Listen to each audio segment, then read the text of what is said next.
현실 정치에 참여하겠다는 말씀을 드리기 위해 이 자리에 왔습니다. 민주당이 4.15 총선 영입 인재 10호로 이탄희 전 판사를 공개했습니다. 사법개혁의 필요성을 알리기 위해 모든 노력을 다했습니다. 일단 결정한 이상 최선을 다하겠습니다. 일단 결정한 이상 최선을 다하겠습니다. 라고 말을 하면서 이탄희 전 판사, 이탄희 변호사가 어제 민주당의 제10차 인재 영입의 주인공으로 인사를 했습니다. 아시다시피 이탄희 변호사는 사법부에 블랙리스트가 존재한다는 사실을 공개하면서 이 사법농단을 세상에 알렸던 인물이죠. 어제 입장문에서도 사법개혁의 의지를 다시 한번 강조했는데요. 다만 그동안 국민들의 기대를 모았던 인물들이 정치권에 들어가면서 오히려 색이 바래는 모습도 종종 목격해 왔기 때문에 이탄희 변호사, 이탄희 전 판사의 정치 입문을 두고도 기대와 우려의 시선은 교차합니다. 당사자의 얘기를 직접 들어보죠. 민주당 제10호 인재 이탄희 변호사, 어서 오십시오. 네, 안녕하세요. 아니 이렇게 만나게 될 줄 몰랐어요. 네. 많이 달라 보이나요, 갑자기? 저는 솔직히 말씀드리면 좀 달라 보여요. 아, 그래요. 네. 스튜디오에 문을 열고 지금 들어오시는데 저랑 이제 오늘이 아마 세 번째 스튜디오에서의 맞아요. 만남인데 네, 그렇죠. 항상 좀 이렇게 수줍은 듯이 들어오셨었어요. 네. 제가 느낀 인상. 근데 오늘 문 열고 들어오시는데 발걸음에 힘이 실려 있다. 아, 이분이 뭔가 마음가짐이 좀 달라지셨나? 뭐 주변에서 조언을 많이 해주고 계십니다. 이제 어젯밤부터 오늘 아침까지 예. 뭐 밥을 많이 먹어야 된다. 그것부터 시작해서 하여튼 들어가서 뭐 원내에서 뭘 해야 되는지 4년 동안 전략을 쫙 짜주시는 분들도 있고요. 네, 여러 가지로 참 힘이 되고 있습니다. 그 얘기 재밌네요. 이제부터 밥 감사드립니다. 많이 먹어야 된다. 네. 정신 바짝 차리고 힘내야 된다. 여러 가지 하여튼 기왕 이렇게 된 김에 최대의 결과를 내야 된다. 이렇게 말씀을 많이 주시고 계시고요. 각오를 했으면 잘해야 되지 않겠느냐. 네. 각오를 하고 뛰어들었으면 성과 내야 되지 않겠냐. 이런 이제 주문들이 들어오는 거군요. 조언들이. 네, 저도 같은 마음입니다. 자, 지난 여름에 저희 뉴스쇼에 출연하셨을 때가 네. 그러니까 판사복 벗고 첫 출연이셨어요. 그랬죠. 그랬죠. 네네. 그때 저한테 제가 그때 질문 드렸어요. 아니 정치권에서 러브콜이 이제 앞으로 많을 것 같습니다. 정치하실 겁니까? 했더니 그때는 할 생각이 없습니다 하셨어요. 그런 질문이 있었나요? 있었습니다. 네네.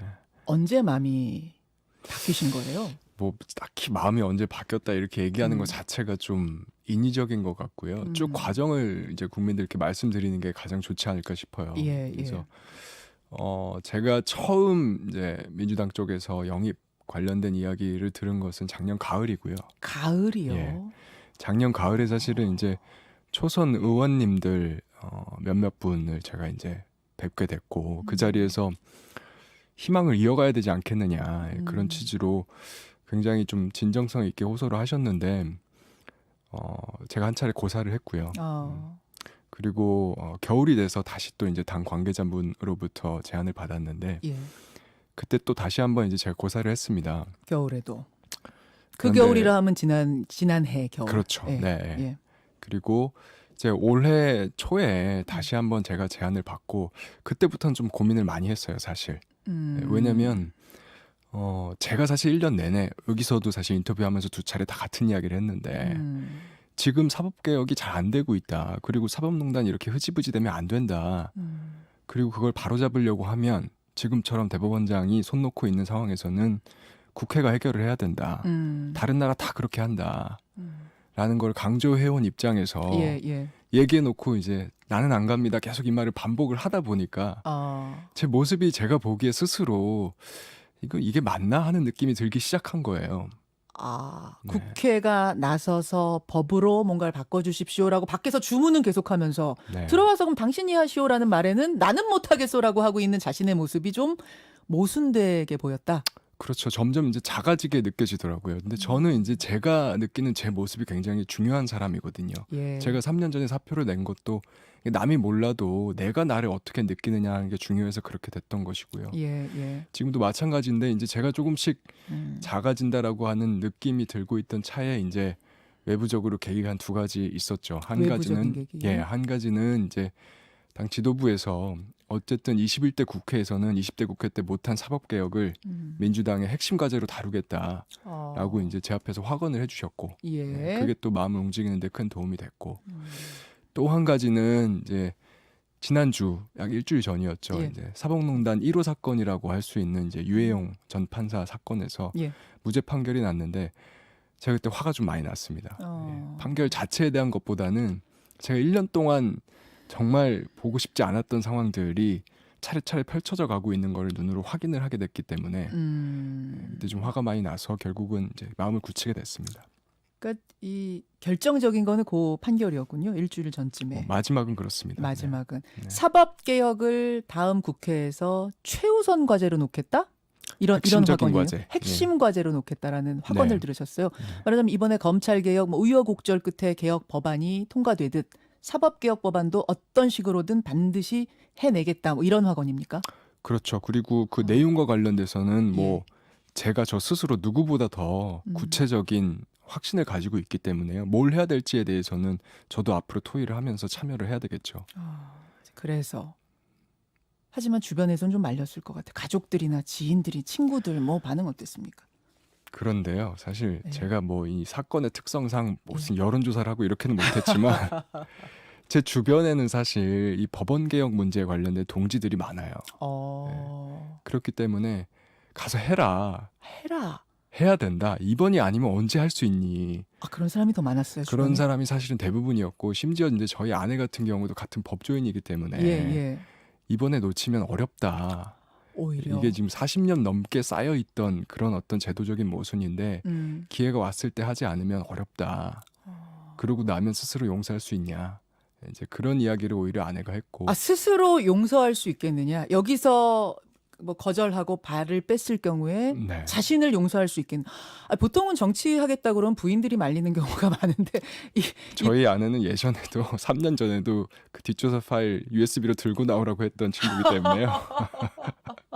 가장 적극적으로 오히려 밀어 주신 거네요. 오히려 제가 이제 사실 조금 염려를 했죠. 아직은 저희 아이들도 좀 어리고 하기 때문에 예. 이게 가족들 전체에 줄 영향 같은 거를 제 입장에서는 생각을 안 할 수가 없고 아이들이 몇 살이에요 지금? 이제 중학생, 초등학생 한 명씩 있습니다. 아유, 네. 뭐 중학생이면 다 큰 겁니다. 걱정 안 하셔도 돼요. 네. 그렇게 해서 주변에서도 오히려 지지를 받으면서 네. 결정을 하게 됐다. 어쨌든 지금 얘기 들어보니까 민주당에서는 삼고초려한 거예요. 어렵게 모셔가는 거예요. 그런 만큼 비례입니까? 뭐 아직 그런 이야기 할 단계는 아닌 것 같고요. 네. 뭐 앞으로 차차 상의를 해서 결정을 해 나가야 될 문제인 것 같습니다. 들리는 얘기로는 이번에 네. 비례 뭐 자리도 많지 않을 뿐만 아니라 되도록 인재들 영입한 인재들도 지역구로 내보내겠다라는 얘기가 들려요. 그럴 경우에는 뭐 가정적으로 제가 답변을 할 문제는 아닌 것 같고요. 근데 다만 저는 이제 제 과업이 명확하기 때문에요. 예, 그 일을 하기 위해서 필요한 일들은 뭐든지 해야죠, 이제. 뭐든지 해야죠. 네. 근데 현실 정치 그 정치판은 참 밖에서 보는 것과 다르다고들 얘기해요. 이상만 가지고는 안 되고. 근데 현실에서 겪어야 하는 굉장히 좀 아시잖아요. 좀 지저분한 상황들도 맞아야 되고 싸워야 하고 목소리 높여야 하고 점잖은 톤으로 점잖게 훈수만 둘 수는 없는 그 상황. 괜찮으시겠어요? 고생하겠죠. 고생할 텐데 근데 이제 두 가지가 있는 것 같아요. 첫째는 네. 뭐 해보기 전까지는 알 수 없는 거고요. 그래서 뭐 완벽하게 계획을 다 세우고 들어갈 수는 없는 거고 그걸 저 자신도 욕심이다라고 받아들여야 될 것 같고요. 두 번째는 사실 제가 3년 전에 사표를 한번 내고 끝났던 것이 아니라 지난 3년의 기간 동안에 계속 다양한 위치에서 이 법원 개혁 문제 또 사법농단 사건의 진실이 밝혀지기 위해서 필요한 문제들 예. 이런 것들에 적극적으로 참여하면서 제가 많은 활동을 해왔기 때문에 예. 저도 그렇게 순진하기만 한 사람은 아니다. 아, 순진하기만 네. 한 사람. 표정은 굉장히 한없이 좀 순수해 보이시. 저는 순수한 이상을 항상 인상인데. 가지고 있습니다. 이상을 가지고 있는데요. 과업을 달성하기 위해서 필요한 일은 해야 된다. 그런 생각은 항상 가지고 있었기 때문에 제가 해온 스타일 그대로 저는 해가면 되지 않을까 그렇게 생각하고 있습니다. 외유 내강형이라는 얘기 많이 들으시죠? 뭐 외유라는 말을 많이 들었던 것 같고요. 내 강은 이제 제가 느끼는 거죠. 예. 예. 더 강하게 독하게 현실 정치 지금 청취자 문자도 많이 들어오는데 걱정된다는 분도 많으세요. 그래요? 이탄희 전 판사 얼굴 뵈면은 네. 이게 좀 정치판하고 뭔가 이게 잘 매치가 안 되는데 잘 견디실까? 좀 너무 순해 보인다. 막 이런 근데 얘기. 저로 인해서 좀 들어와요. 정치판이라는 것에 대한 예. 이미지도 좀 바뀌면 더 좋지 않을까요? 아, 네. 제가 보면 이렇게 유럽에 제가 예전에 유학 가서 예. 다양한 법조인들을 사귀었는데 그 법조인들이 이제 뭐 의회, 각국의 의회에 나가 있는 경우도 있고 국제기구에서 일하는 경우도 있는데 그 친구들 만나서 이야기 들어보면 그런 선진국들 의회 모습은 우리나라랑 좀 많이 다른 것 같아요. 아하. 그래서 저는 오히려 이번 기회에 이 정치에 대한 이미지도 조금 더 바뀔 수 있으면 그것도 제가 우리 사회에 기여하는 거 아닐까 그렇게 생각합니다. 여러 가지 각오를 가지고 계시네요. 네. 그런데 입당을 좀 비판적으로 보는 분도 계십니다. 어제도 뭐 네. 여러 여론들 들으셨을 거예요. 네. 댓글도 보셨을 거고 글이 올라오는 것도 보셨을 텐데 뭐 이탄희 전 판사뿐만 아니라 이수진 전 부장판사, 최기상 전 부장판사 이렇게 사법농단에 대해서 이제 문제 제기했던 분들이 정치권의 연입 대상으로 거론이 되는 걸 보면서 애초에 그 문제 제기가 정치적인 의도를 가지고 있었던 건 아니냐, 혹은 의도를 가지고 있지 않더라도 이렇게 어떤 당의 몸을 실음으로 인해서 그 의미가 퇴색되진 않겠느냐. 한마디로 정치 판사 뭐 이런 지적들이 꽤 올라온단 말입니다. 어떻게 생각하세요? 뭐 일단 전제를 해야 될 거는 뭐 저는 사실 다른 분들에 대한 이야기는 제가 하는 게 맞는 것 같지는 않고요. 예. 저는 제 얘기를 하고 싶은데요. 예. 저와 관련된 이제 여러 가지 이야기들 중에서 일단 하나 바로잡고 싶은 것은요. 법원 내에서 사실 뭐 비판이 많이 있다 이런 취지의 기사들을 제가 조금 봤는데 그건 이제 사실관계가 좀 다르고요. 아, 법원 내부에서 네, 비판 그건 아닙니까? 그것은 제가 이제 오늘 아침까지도 예. 그 법원 내부에 있는 뭐 익명 게시판 이런 것들을 여러 가지 간접적인 방법으로 확인을 해왔고 예, 예. 또 뭐 법원 내 실명으로 여러 판사들이 글을 썼는데요. 그 내용들은 오히려 이제 저에 대해서는 대부분 지지하고 성과를 꼭 냈으면 좋겠다. 아. 라고 하는 내용으로 제가 확인을 하고 있고 그럼에도 불구하고 이제 여러 가지 의견들 가지고 계실 수 있다고 충분히 생각하고요. 앞으로도 그런 의견들 계속 경청해 나가겠습니다. 다만 제가 이제 강조를 하고 싶은 건 제가 또 이제 보호를 해야 될 부분이 좀 있는 것 같아요. 그러니까 2017년 2월 달에 제가 사표를 낸 때인데 예. 그때는 박근혜 전 대통령 탄핵되기 전이거든요. 전이죠. 예, 그래서 제가 기억나는 게 사표 낸 게 알려지고 나서 제 옆방 판사들이 저한테 와서 형 구속될 것 같다. 예, 그렇게 걱정했던 기억이 나요. 예, 예. 제가 가지고 있는 진정성이라는 것이 조금이라도 의심받는 상황이었으면 그런 걱정들을 했겠어요. 이제 그 부분은 확실히 제가 지키고 싶다고 말씀을 드리고요. 같이 한번 생각해 보면 좋겠어요. 지금에 대해서는. 지금 양승태 전 대법원장 구속됐었죠. 예. 근데 그렇다고 해서 법원이 바뀌었습니까? 그리고 사법농단 사건 정리가 잘 됐습니까? 제가 보기에는 대부분의 사람들이 그건 동의하는 것 같아요. 바뀐 게 없다. 혹시 지금 진행 중인 건 아니에요? 재판은 진행 중이지만 예. 그 재판이 어떻게 된다고 해서 예. 법원이 과연 바뀌겠느냐. 아, 시스템적으로 바뀌겠느냐? 그렇죠. 원래 제가 사표를 냈던 이유 그리고 법원 내에서 젊은 판사들과 함께 저항을 했던 이유는 예. 제가 판사로서 윗사람 눈치 안 보고 재판하게 해주세요. 그래서 판사들 편하게 해주세요. 이걸 위해서 한 건 아니거든요. 그렇게 해주시면 우리가 보다 나은 서비스, 뭐 재판도 더 투명하게 하고 예. 재판 제도도 더 국민들, 재판 받는 사람들의 입장에서 사법 선진국들 수준으로 높은 서비스를 제공할 수 있는 그런 제도로 바꾸겠다. 그걸 우리의 어떤 명예로 삼고 우리가 살겠다라는 취지로 시작을 했던 일인데 지금은 사실 그런 이상이 완전히 사라졌잖아요. 그래서 만약에 이게 바뀌지 않은 상황이라고 하면 그러면 어떻게 할 것인가. 기회가 있다면 그리고 그게 저한테 주어지는 책임이라고 하면 그러면 만약에 제 입장이라고 하면 정말 피하기만 하실 수 있는가. 저는 그걸 한번 같이 좀 생각해 봤으면 좋겠어요. 진정성에 대해 의심하지 말아달라는 지금 말씀이신데요. 뭐 이 질문이 어떨지 모르겠습니다만 지금 워낙 또 화제가 되고 있어서 네. 답변하실 수 있을 것 같아서 그냥 질문 드립니다. 진충권 전 동양대 교수가 SNS에다가 공익 제보를 의원 자리와 엿바꿔 먹었다. 뭐 이렇게 좀 강한 글을 써서 굉장히 또 화제가 되고 있더라고요. 한마디 네. 답을 어떻게 하시겠습니까? 일단 기본적으로 뭐 그분도 표현의 자유가 있으니까요. 네. 표현을 자유롭게 할 수 있다고 저는 생각하고요. 그 다음에 아마도 이제 뭐 제가 했던 기존의 행동들 그거를 뭐 내부 고발이라고 부르든 뭐라고 부르든 간에 굉장히 가치 있는 것으로 인정해 주시는 것 같고요. 저는. 네. 그래서 그렇게 표현하지 않으셨겠습니까? 공익제보. 네. 예. 그래서 근데 가치 있는 일을 한 사람이 그러면 가만히 있는 게 더 좋은가? 네. 그렇게 한번 같이 고민해 보면 좋겠어요. 이탄희 전 판사 이제는 인재 인재 10호 인재란 이름으로 정치권에 발을 담궜습니다. 뛰어들었습니다. 이 사법농단 재판 하나로 끝나는 게 아니라 지금 뭔가 시스템을 바꿔야 한다. 네. 다음 국회에 그 큰 숙제를 안고 난 뛰어드는 거다라고 말씀하셨는데 네. 바꿔야 될 시스템 첫 번째 과제라면 뭐라고 보세요? 조금 더 구체적으로 질문드리자면 네. 들어가서 이제 만약 국회의원이 되신다면 발의를 하게 되지 않습니까? 네. 1호 법안 뭘 하고 싶다라는 이 정도 지금 각오, 결심 뭐 이런 계획은 가지고 계실 것 같아요. 제가 1년 내내 밝혔고요. 어제 예. 기자회견장에서도 아예 대놓고 말을 했습니다. 그거 법관 탄핵해야 됩니다. 탄핵. 네. 그게 1호 법관 탄핵안이 법안입니까? 그건 사실은 입법도 아니고요. 예. 그냥 정족수 과반수면 되는 일이거든요. 그래서 총선 결과에 따라서 쉽게 추진할 수 있는 일입니다. 그것을 반드시 해놔야지만 이 사법농단 사건의 과거가 예. 이것이 과거가 될 수 있고요. 그렇게 매듭을 지어야지 그 다음 단계로 나갈 수 있습니다.